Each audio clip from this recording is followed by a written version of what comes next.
Шымкенттегі филиалдың жұмысын қайта күшейту керек. Басеке персоналдардың жауапсыздығы ғой. Олардың бәрін жұмыстан шығарып, жақсы бір мамандар тартсақ, проблема шешіледі. Жоқ, мен бөлек бір жоспарым бар. Өзім құпия түрде барып, жұмысшыларды зерттегім келеді. Екіншіден, ішім пысты. Жақсы бір ойын ұйымдастырғым келіп тұр. Ой, жақсы. Негізі қаладағы филиалдардың қызметкерлері бар ғой. Сіздің атыңызды естіген болмаса, түріңізді көрмеген ғой. Сізге бір басқа есім қою керек. Марат деп па. Одан кейін қарапайым киіммен бір машина тауып қояйын. Онда Алмас, былай жаса. Қазір Шымкенттегі филиалға дизайнер керек деп объявление беріңдер. Ертең өзім стажер дизайнер болып жұмысқа шығамын.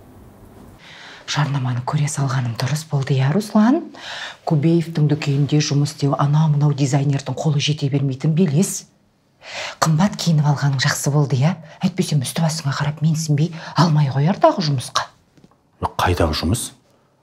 Стажер болып бара жатырмын ғой. Ала ма, алмай ма, әлі белгісіз.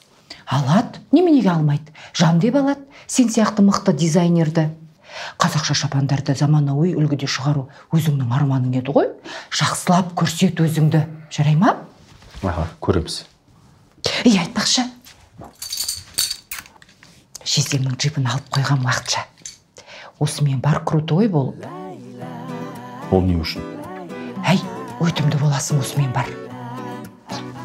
Сәттілік.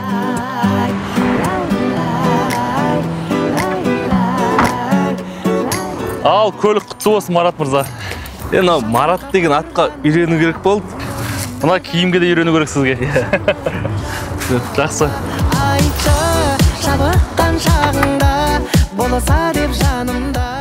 Осы Кубиев деген не мағына береді? Фамилия ғой. Осы брендтің негізін қалаушы.